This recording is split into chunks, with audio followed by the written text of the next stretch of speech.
Yo, what's up, Luigi? Oh, hey, Mario. I'm just in Super Mario Bros. Yeah, we're in Super Mario Bros. Wahoo! Yeah. Oh, wait. Oh, is this the Voros twins? Cheers! Cheers!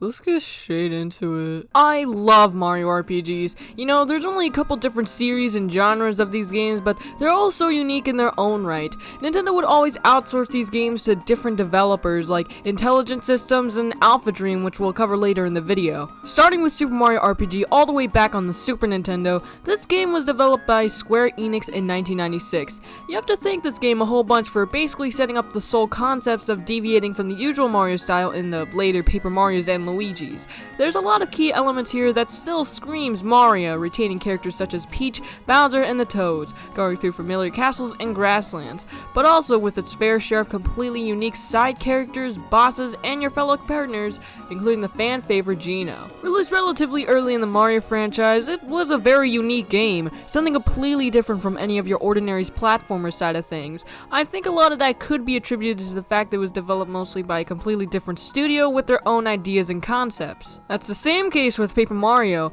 That series is adored and loved to death, and with me, I'm no different. I love the series for the charm, the combat, and the amazing scenarios. Of course, not the latest 3 installments. No. That's for a later video though. Today I want to talk about a series that had a fairly long lifespan with good quality games, releasing 5 titles and 2 remakes before Alphadream would unfortunately go bankrupt in 2019. Yes, the Mario and Luigi games. It is impressive it lasted that long, to say the least, and in my opinion, these RPGs don't really get talked about that much. I mean, sure, people do talk about them and praise them, but not as much as Paper Mario, that's for sure. The first game on GBA was developed in an era where the system was lacking in actual original Mario games. No, not the spin-offs, not Pinball or Spinball. Their idea was to have Mario and Luigi both in the game controlled by one person, with the green one having a way bigger role and personality, using the A and B buttons mapped for each brother. Kind of cool we got this game at the same time we also got Luigi's Mansion.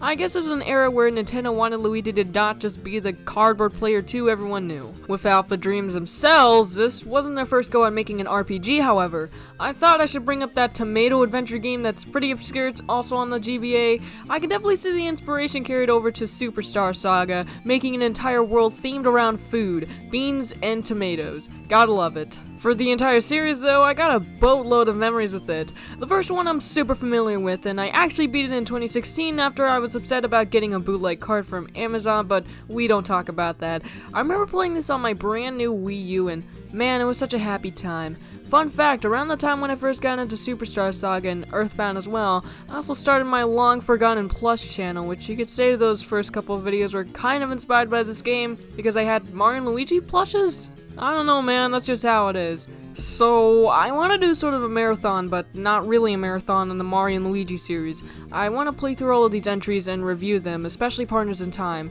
Not in a row though, definitely not.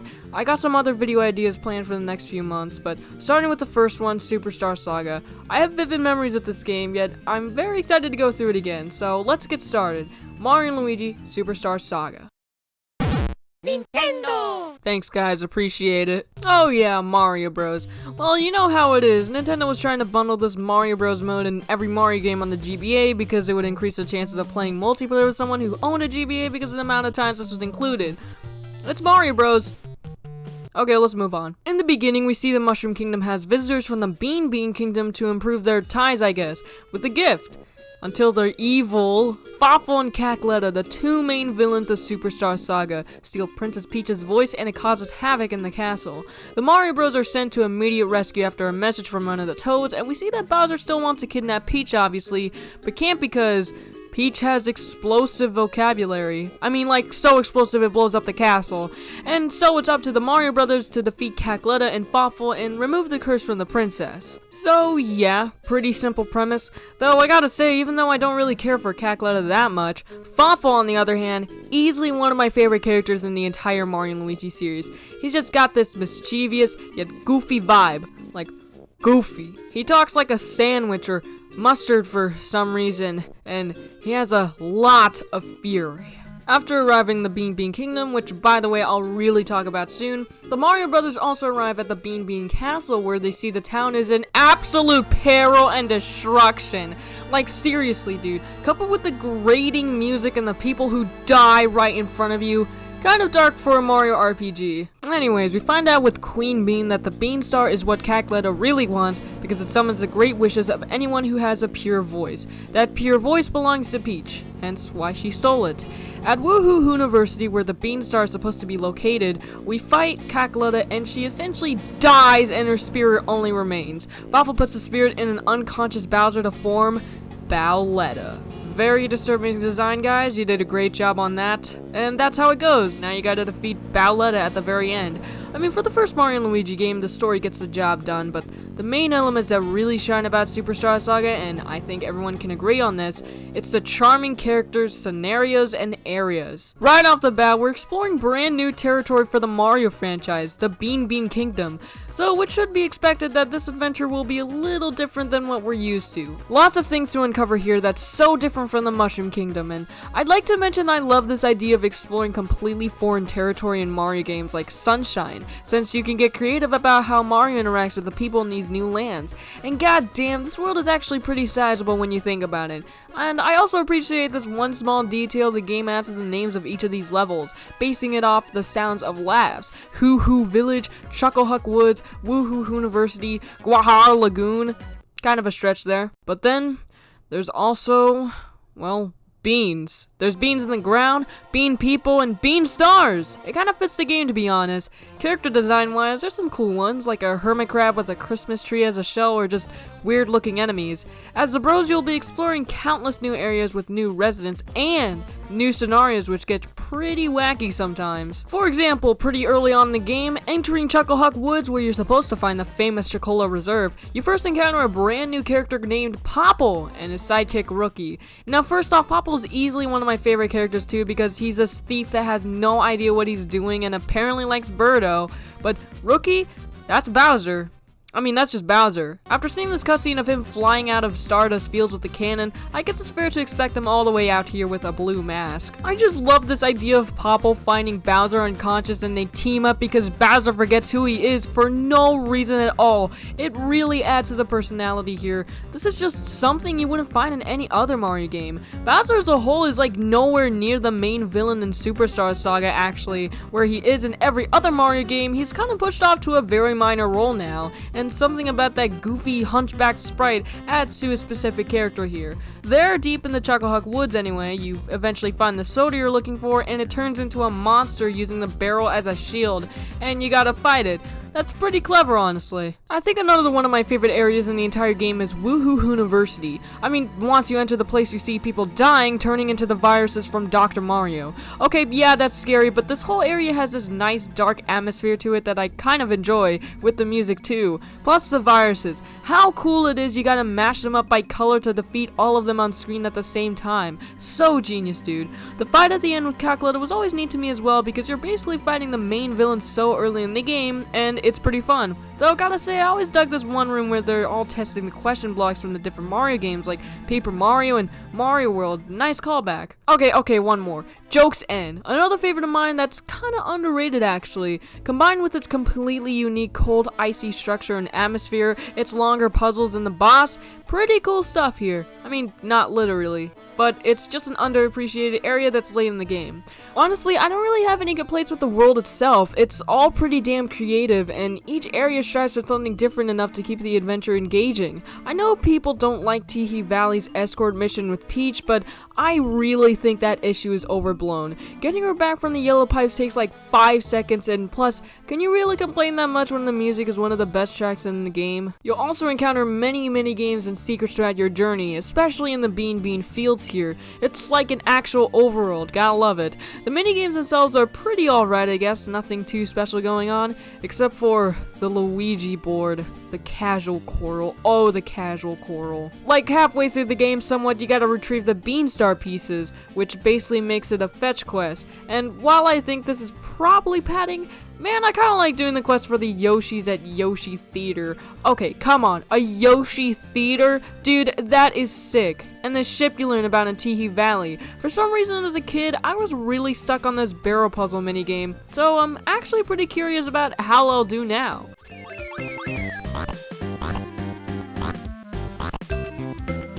Well, that certainly was easier than what I remembered, I guess, but this minigame is actually still pretty challenging but fun. I don't know how I was stuck on it for multiple days, though. Anyways, areas aside, I finally want to talk about Luigi.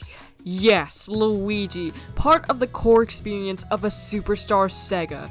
Goddamn Alphadream, you made this guy so dumb, so goofy, so silly, such a lovable idiot. I mean, yes, this is piggybacking off of Luigi's Mansion's contributions to his personality, but they went full force on giving Luigi the spotlight this time around. One of my favorite things about him has always been his relationship with Prince Peasley. See, he's this knight from the Beanbean Castle or whatever, and man, Luigi's just got a thing for him. I kinda like it. Even at the very start of the game, he just doesn't want to go to the Beanbean world, but oh, he had to. And there's even one moment where he dresses up as Peach as a trick for Bowletta. Pretty amazing, and yeah, he pulls it off well, I'd say. But overall, the way they handled everything about Luigi's mannerisms and animations was all deliberate in giving this game even more charm than it already had. Heck, he might be one of my favorite characters in the entire franchise. That's why he got Year, and people still can't remember his name. There's just a lot of nice interactions with Mario and Luigi too. How they hug it out when they finally reunite with each other, that's really adorable. And ooh, look at them dance to the awesome music. This is the only Mario and Luigi game where they actually do that, because that's kind of amazing. Poor Toad's gotta see Mario showering. I mean, I can't blame him, I guess. I've always loved how you can do these stupid poses when taking the photos at the Koopa Cruiser. And another really small detail I've actually never noticed until this point, if you're separated from one of the bros and open the menu screen, you can see that they hold up a picture of the other bro when switching gear. That's really funny, and it's just the fact that this is very easy to overlook. Alphadream putting this much effort into creating this unique world for the Mario Bros is commendable. And lastly, I just want to take a moment to appreciate the official artwork of the Mario and Luigi games as a whole, not just Superstar Saga. But damn, dude, this art is sick. Like, oh my god. Oh my god! Luigi sucks! Look at the concept art that was found kind of recently. Mario's doing the SA1 thing. That's neat. Okay, so let's go back to the areas themselves real quick. This game is actually kind of puzzle-based, I'd say, because unlike other RPGs and other Mario RPGs for that matter, you'll be learning these brand new moves as the Mario Bros that only the bros themselves can do with the A and B buttons. Having each button mapped to one individual brother makes for a nice change of pace that doesn't complicate anything really, even though you gotta jump with separate buttons for each one, and this kind of design would carry on to being a staple of later entries. However, when we're talking about moves, well, the first couple are these spin moves and high jumps for getting across gaps and platforming. That's also a fairly big thing that the game kind of throws at you sometimes, platforming, and it works fairly well because the physics are simple for GBA. Oftentimes you learn these new moves from other duos of the red and green variety, really hammering in the fact that these are things only the two brothers can perform. Speaking of which, a little later on you'll get your first editions of the hammers, letting you break rocks and do these little puzzles where you could shrink Mario to go into places you couldn't before, also letting Luigi completely tunnel into the ground if you press start to switch the positions. You'll always be doing this thing of switching Mario and Luigi front and back and doing these specific moves. You can even get Mario fat off of water and spit it out to do other puzzles. Alright man, this game is bonkers. Now, these puzzles are fine, but they are ridiculously easy to figure out. I had no trouble just seeing what I had to do a lot of the time at immediate face value, which I guess is fine for a Mario RPG, especially of this nature, but just keep that in mind when you're playing. I do like the idea of separating your bros to go into different areas. That's cool. There's one part in Joke's End where they actually make somewhat good use of it and have the bros separated for more than like 5 seconds. It's like the only time they do this, and it was pretty nice. I liked it. At the beach level, you learn the final abilities of Firebrand and Thunder. Underbrand. Okay, I gotta be honest, these are pretty cool in concept. I mean, they're the only Mario and Luigi games to my knowledge to actually have these attacks, but looking back at how they were utilized in the overworld, I can see why they discarded it. The bros abilities you learn with these two jellyfish massage people are pretty lame and kinda weird, and the puzzles that come with it are far from interesting or clever. It's just kinda there. I mean, I guess it's funny to stun Mario by electrocuting him, but man, I wish these had better utilization. I mean, maybe bring these back someday in a future Mario and Luigi. Oh wait, never mind. And then in combat, they're also kind of useless since there are actually like only 2 enemies in the entire game that you need to use them on, and their animations are pretty slow, making the jumps and hammer far more efficient.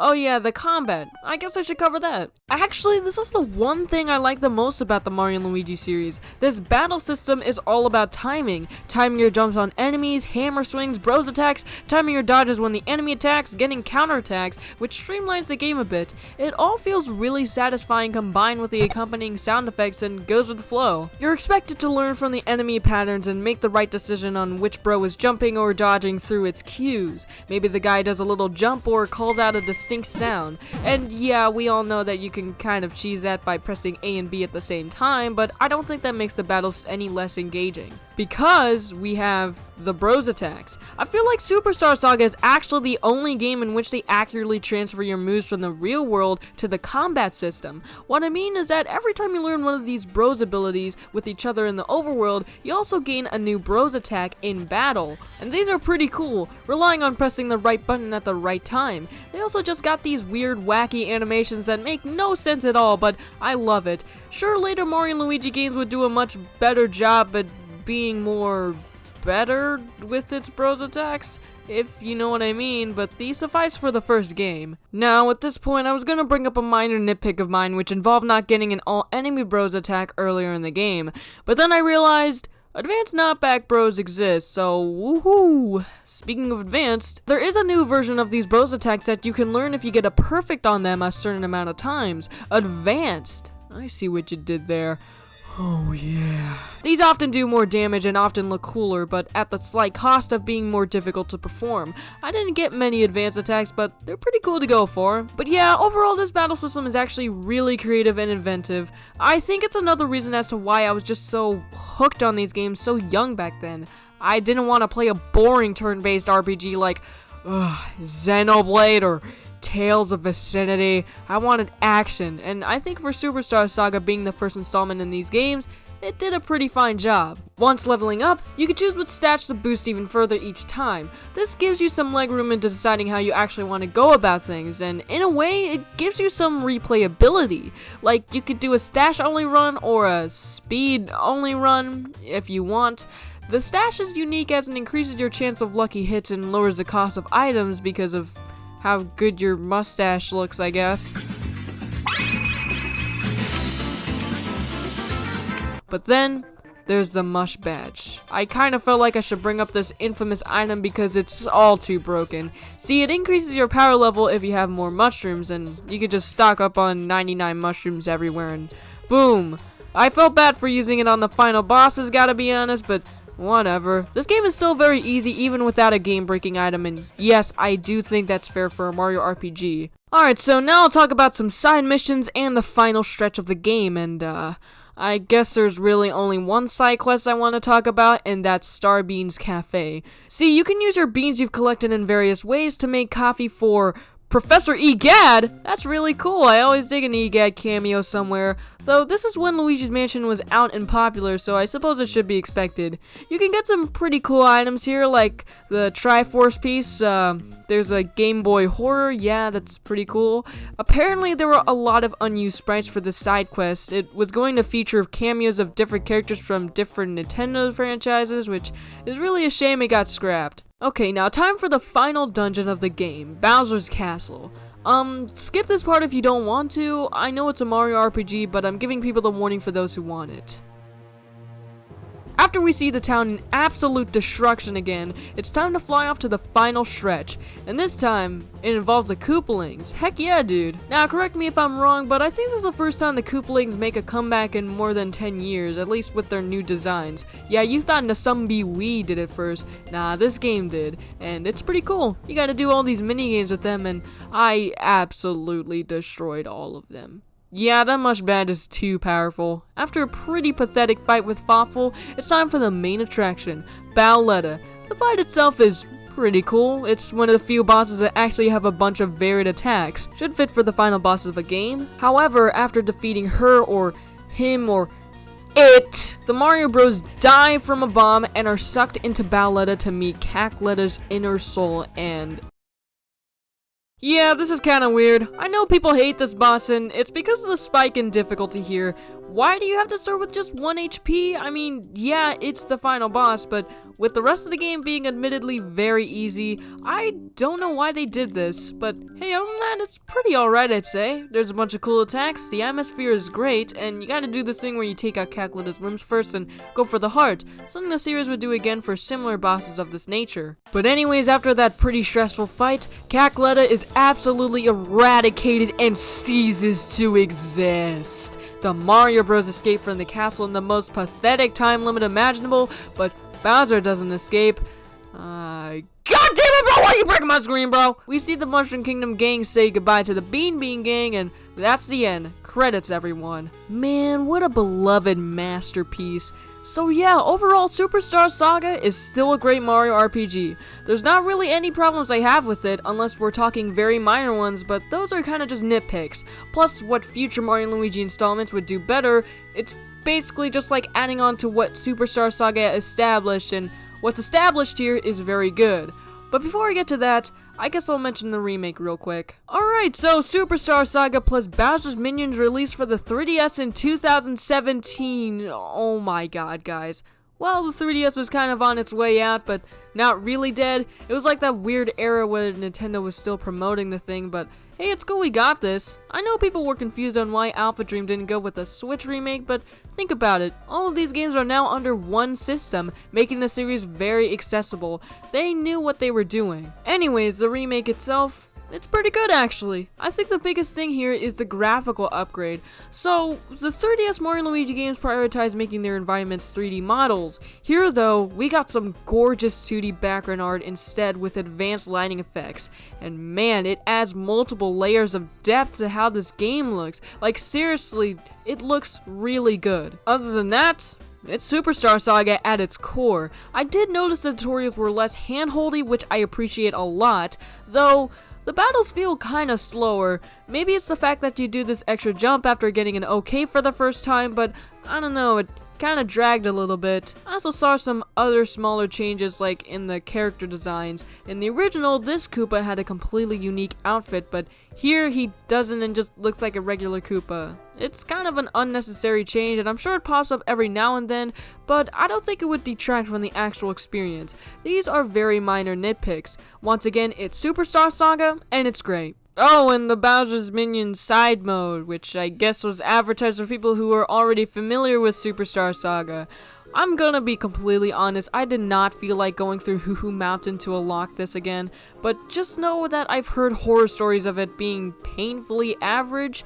It also apparently clues you in on the Koopalings' relevance to the story, but that's about it. It kinda looks boring as hell, honestly. Then there we go, I think I said everything I had to on Superstar Saga, and it's everything about it.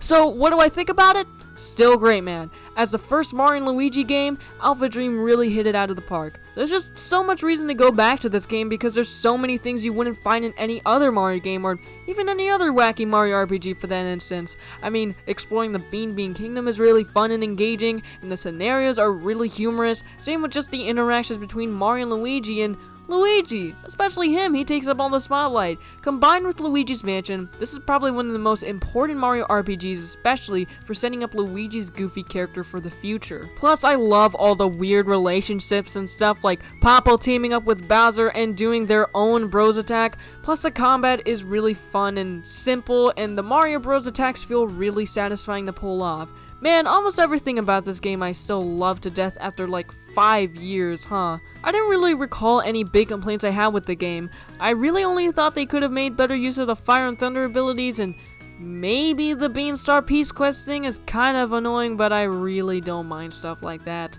Overall, if you've never played a Mario and Luigi game or a Mario RPG in general, then it's safe to say you are gonna love this one. It's really a game anyone can get into, including 10-year-old me. It's short and replayable. As for which version, I'd say probably the 3DS remake. That really seems like the definitive way to play it now, but the original GBA entry still holds up really well in my opinion. And yeah, that's really about it. Thank you for watching this video. I know it's been a little while since my Twilight Princess video, and I just got finished trying to find the third twin in the Voros twins lineage, but that's not all. Next up, Partners in Time. I'm pretty excited to go through this game after a long while of never playing it, so expect that review sometime pretty soon actually.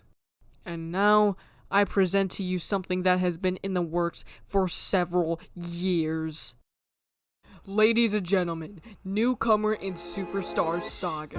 Oh, it's me, Wario! Welcome to Wario World! Hello, I'm in the Beanbean Kingdom! Oh no, looks like I ate too many beans. Time to go! Yo, we're the Voros twins! Hey, what the hell is this? This is the final time we're gonna see you all! Goodbye, Wario!